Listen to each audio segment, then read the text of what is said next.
In the 20th century, many old buildings with design flaws were demolished or modified through a natural selection process, which means they are an altered state rather than an original state. This is an application of Darwin's theory of natural selection to modification of old buildings, which means buildings should adapt to the new world to survive, or be pulled down. So, it's argued to be unfair to criticize the demolition, although some people believe that whether to be remained should be decided based on their nature and functions. As the world became more and more connected, the styles evolved, but even in modern construction, there is still an importance in honoring the cultural nuances in the built environment.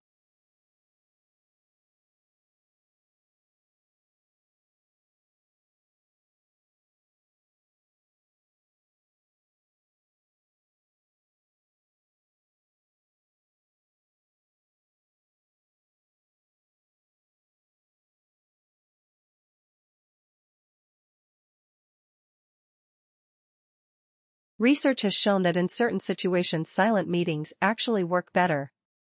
Specifically, if the goal of a meeting is to brainstorm or solve a problem, silent meetings have been shown to generate better ideas. But why?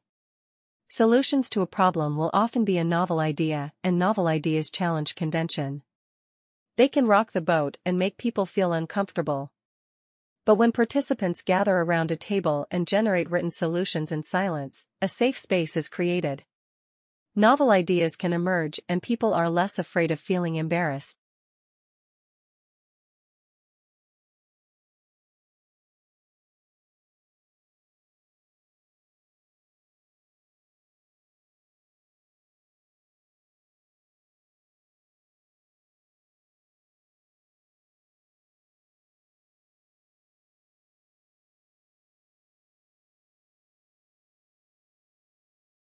Silent meetings also circumvent negative effects of something called production blocking. In a conventional meeting, only one person at a time can speak. As you wait your turn, the conversation may shift and you may lose your opportunity to raise an idea. Silent meetings allow for everyone to express ideas simultaneously. So how do you create a silent brainstorming meeting? Have people write down their ideas independently, then sort them into clusters, discuss, and vote on the ideas that people like. The key is to let the initial ideation phase happen independently and in silence so we can separate egos from ideas.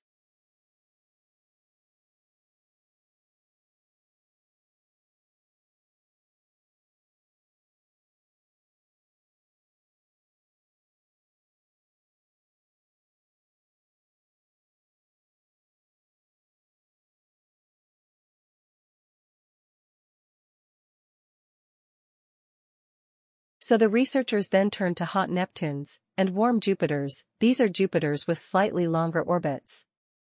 They found only 2 potentials nearby planets among 222 hot Neptures.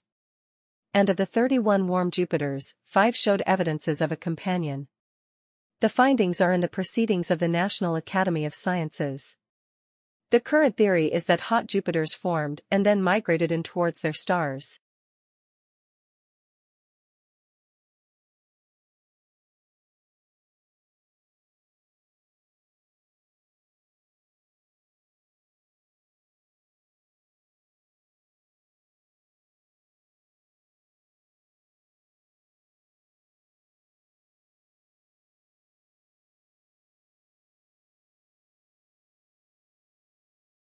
There are 2 kinds of stress.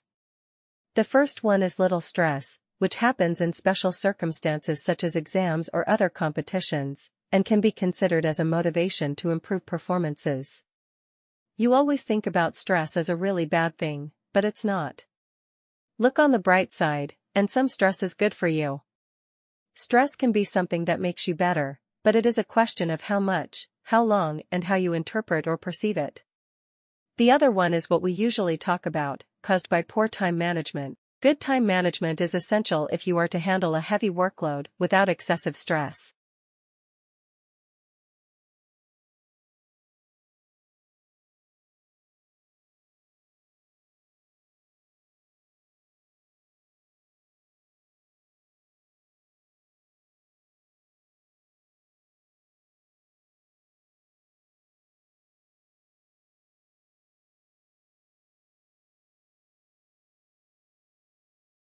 Time management helps you to reduce long-term stress by giving you direction when you have too much work to do.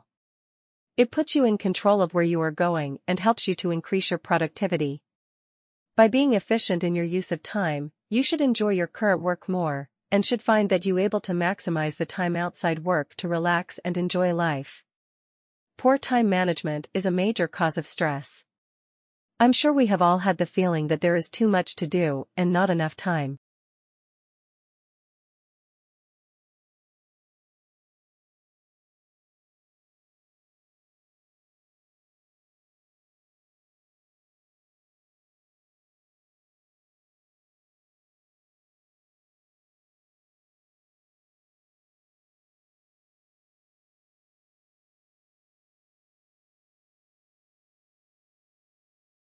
Because of the economic model, the newspaper industry has been shrinking drastically from the last 50 years of the 20th century in some states of America.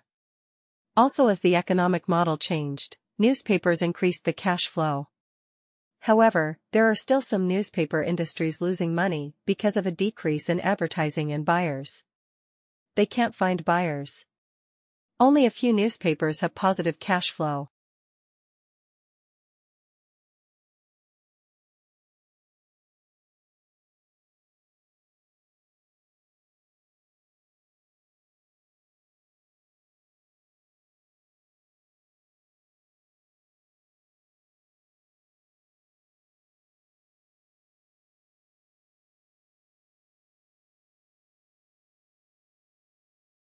In late 1990s, when management consultants wrote books with titles such as The War for Talent, etc., there was a great deal of talk about the talent wars. And I think that was the bursting of the bubble with the bursting of the dot-com bubble and a sense of the people who had been the masters of the universe just a few weeks before were out on the streets looking for jobs. I think this created a reaction. It gave me ideas that there was a war for talent. In fact, all of things we saw in the late 1990s are reasserting themselves now.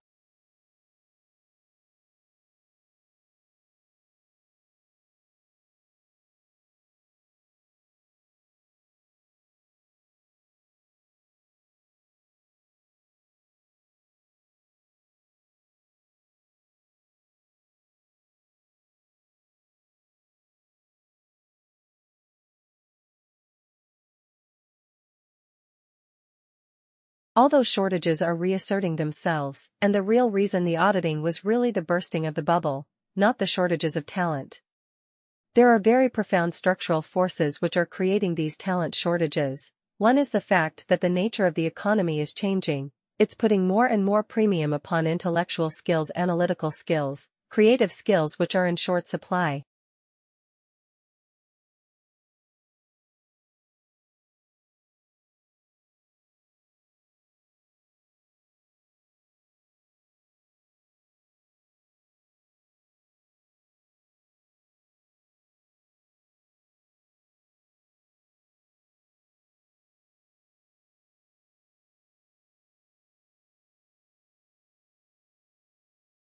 So, there is a demand increase, but there is also a decrease in supply.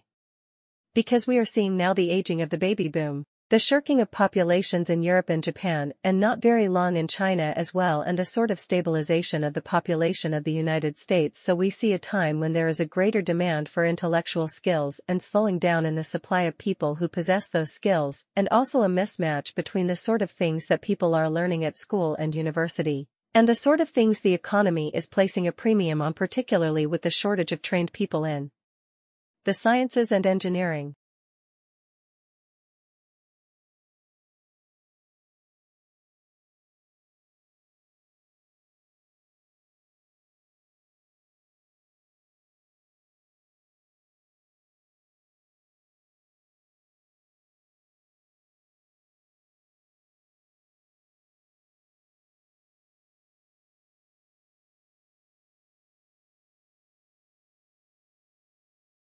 They also modified the precipitation at the transplant sites, based on altered rainfall estimates. For the first year, the plants did great, producing more biomass and churning out more oxygen for us. But their productivity went down for the rest of the decade. What happened? Warming did speed up the nitrogen cycle, which should have increased nitrogen's availability as plant fertilizer. But a lot of the nitrogen left the soil through runoff or uptake into the atmosphere.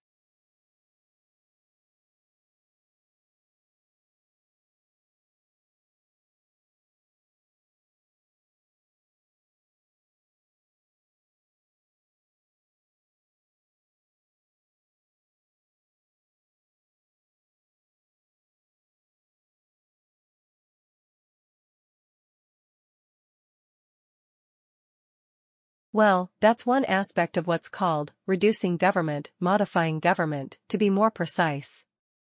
Another aspect of it is what's called devolution, reducing, moving governmental power from the federal to the state level. And that has a kind of a rationale which you hear all over the time, place. For example, there was an op-ed a couple of weeks ago in the New York Times by John Cogan, Hoover Institute at Stanford, who has pointed out what he called a philosophical issue that divides the Democrats from the Republicans.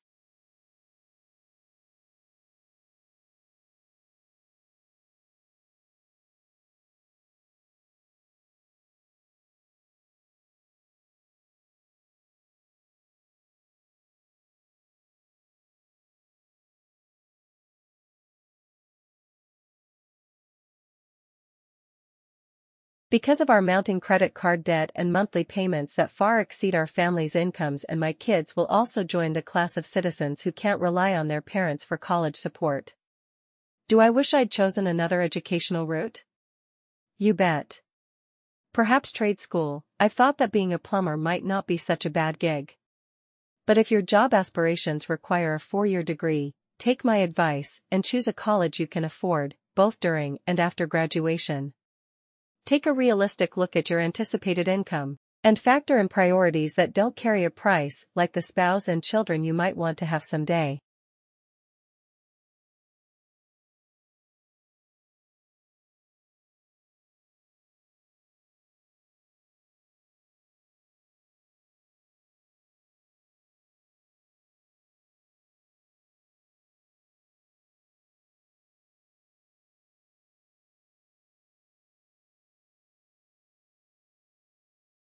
I am going to talk today really mostly about what I do as a curator here at the National Museum of Australia, but I want to draw some kind of generalities from that in terms of how this series of curatorial practices, if you like, tools, techniques, and methods that I think could be of interest to your students and of interest to you in developing extension history courses.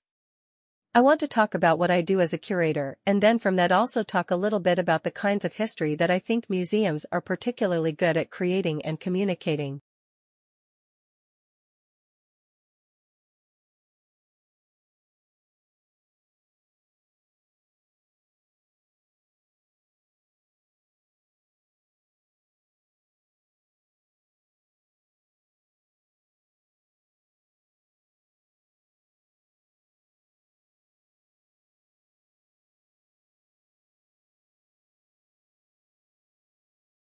Well, it's like, why is Australian housing is so expensive?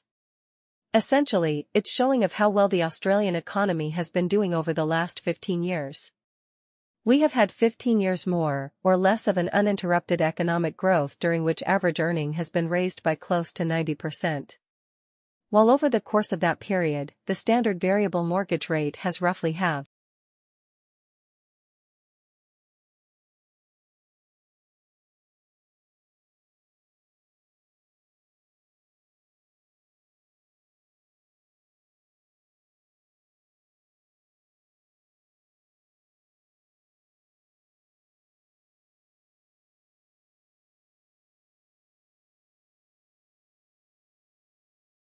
That meant that the amount which a typical home-buying household can afford to borrow under rules which aren't strictly applied as they used to be had more than doubled. Over the same period, rising immigration and falling average household size has meant that the number of households looking for accommodation has risen by about 1.5 million. That's around 200,000 more than the number of dwellings has increased by. So, you have had a substantial increase in the purchasing power of households.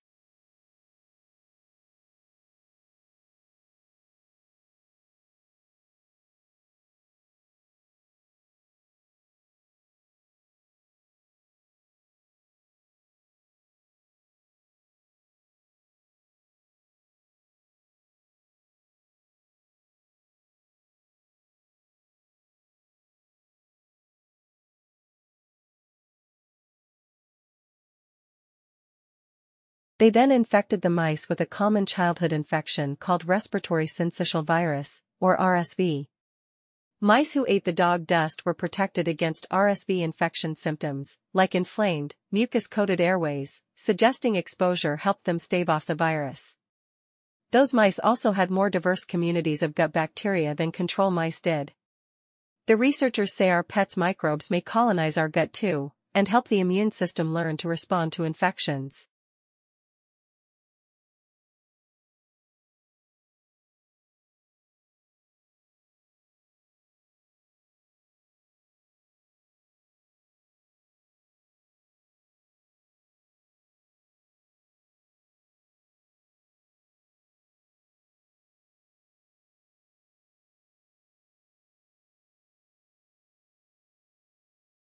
Before we consider international environmental law and climate change, we need to consider domestic legislation, as it is within the sovereign states that international law is put into practice.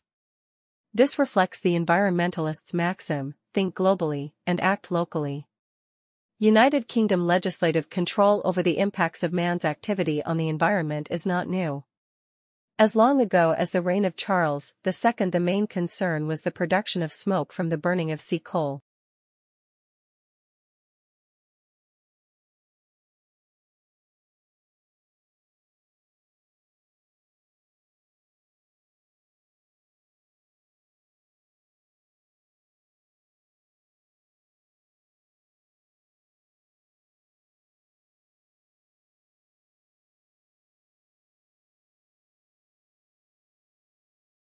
Almost all areas of trade and industry were subject to very detailed legislative controls at that time, although some were governed by self-regulation in the form of guilds, which regulated both supply and methods of production.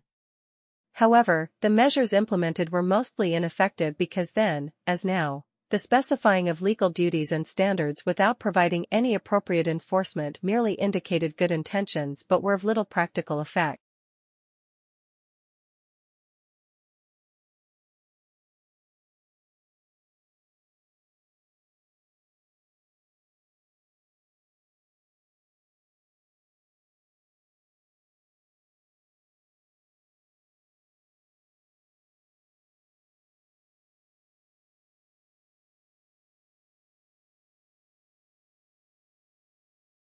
The next stage was prompted by the Industrial Revolution with the urbanization of society and its profound effects on the environment.